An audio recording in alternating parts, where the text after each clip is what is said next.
On what you asked about the obedient movement, quite frankly, is something I did say during the election, after the election, that we are going to now form a proper movement that is properly articulated. And luckily, this is the allowed engagement globally, where you can have a group that has turned themselves into a bloc while being part of a party process. As you know, most people who are obedient are not even members of Labour Party. I can tell you that we have more people who are non-party members who believe in what we're doing. And that is why I always tell people, let's continue on our process. I was in a gathering today, and I was in church today. I would say that 70% of the people that greeted me don't even know what is called political party. So I agree with you. That is the issue where you're going to see what will be happening in the nearest future. That's where I'll leave it. For me, this is not a question. This is a suggestion that all of us will have to work hard on. Because like I said, it is important that you know that it's not everything that is question. I'm also learning, like you people are learning. I'm also listening to you. I want some of you also to tell me what to do. What you ask now is critical. Is there something that we'll all engage in? I've taken note of it. We must now ensure that issue of what they said last time is not, they have an option, should no longer be an option. And it will be followed. That's what I'll prioritize number one, education, because we must put the people out of poverty. And it starts with education of the people. We pull the 20 million young people that are today out of school. We make sure we put the resources for them to go back to school. I'll prioritize health, because we have people dying today because of no health facility. We have overtaken India in infant mortality. Mothers and children are dying, and it's worse in the north because of non-availability of community health facilities. I'll prioritize pulling people out of poverty. This is where we require to put in our resources. For me, we're not going to stop Hajj or pilgrimage, but we're going to direct resources to where it is needed, while again ensure that those who can afford go on pilgrimage if they desire and remain prayerful. That is the way I will go. I don't know how much government is spending on issue of Hajj or pilgrimage, but I've told you areas where I prioritize. I will not put 5 billion in education and put 100, which is what you're saying, 90 in Hajj. Because what you have not said now is that 5% of scholarship for university education is what we are using for this. I'll follow it up. Thank you.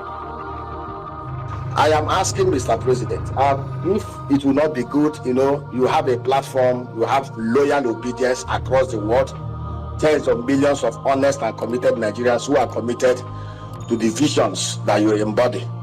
For you to set up what we call PO alternative actions to eradication of poverty, where we can drive up collective funding and do critical private sector intervention to set up agro clusters across Nigeria under the obedient movement, create jobs for Nigerians, provide direction, so that when they see what we are doing from the private sector, they will be forced to take action from the government sector. I think that would be a good direction, sir.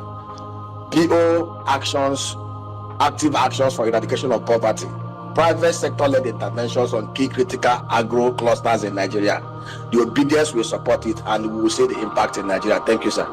Well, what you suggested now is very good and can work in any other normal country, but not Nigeria. If just doing a Twitter space is being attacked, imagine what they'll do when you start with obedient agriculture to show them an example of what you can do. People have been given job nominated for appointments, and somebody writes that they think they voted for Peter Obi. They cancel the appointments. Imagine what they're doing to me as a human being. So imagine what they will do if you have such facility. It won't work. If I said it, let me say it again. I said it in my last out.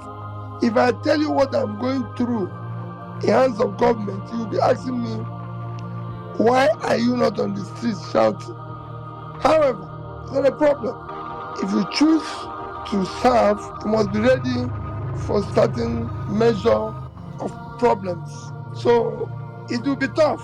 It's a very good idea that we can use whenever we have opportunity to ensure that all our vast uncultivated land, something happens. You know, I told you that I said it everywhere I went to campaign.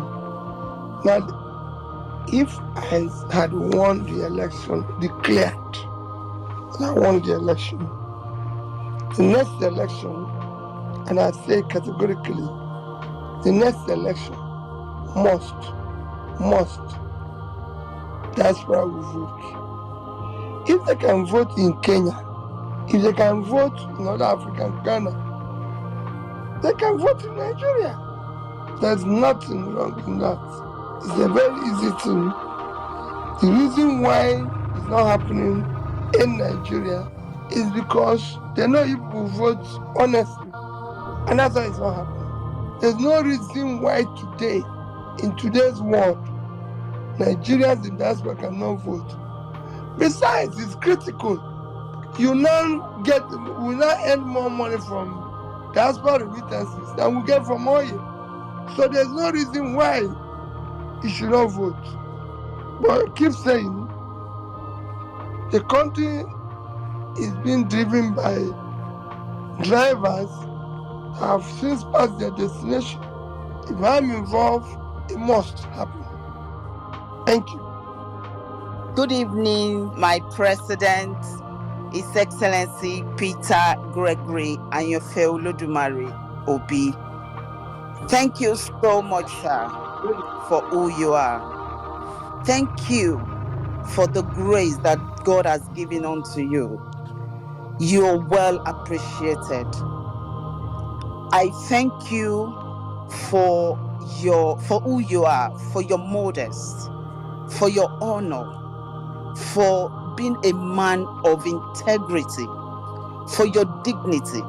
You make me feel so proud as a Nigerian that somebody like you come from my country.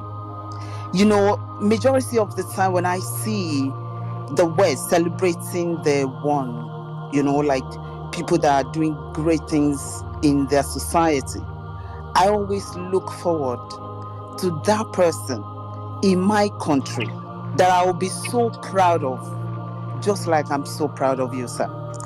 Irrespective of what happened, whether you contest in 2027 or not, whether you eventually become the president of Nigeria, just know, sir, that you're teaching us how to be, who to be, a good person, a wonderful human being. You're such a unique man, sir. And I'm not saying this to flatter you. I'm telling you, and I'm sure you know yourself. And I just want to appreciate you, sir. Whatever they're doing to you, just know God got you. You'll forever be protected by that hand that is mightier than whoever is trying to bring you down. Because you can never be brought down. God got you, sir. Thank you so much for your time. Thank you for giving yourself to us. We truly and sincerely appreciate you. I don't have any question for you because I know, it's very easy for us to throw everything at you because you have a listening here. You're a good father, a good leader. And I pray because I know you are God's plan. People disrupted God's plan, but God is still doing his work. He's still on the throne. And by God's grace, Nigeria is going to be redeemed from the hand Thank of you. every criminals that is trying to bring that country down. If Senegal can do it, Nigerians can do it. And I know it's going to be done. I know what happened in 2023 has never happened before. Is unprecedented. We were one. They tried to disrupt us, but they cannot do it. We will come together and we will redeem Nigeria through you by the special grace of God. Thank you so much, sir, for Thank you being very here. much. Thank you. Thank you. I'm very grateful. Thank you, panel. And urge you to remain prayerful for our Yes, country. we will, sir. Thank you for giving me the opportunity to speak to my president. I really appreciate you, Emir Saddam. Thank you so much. I really appreciate you guys. Thank you for everything that you're doing for your country. Every single one of you, you're very patriotic, better than our fathers, our forefathers, better than my generation.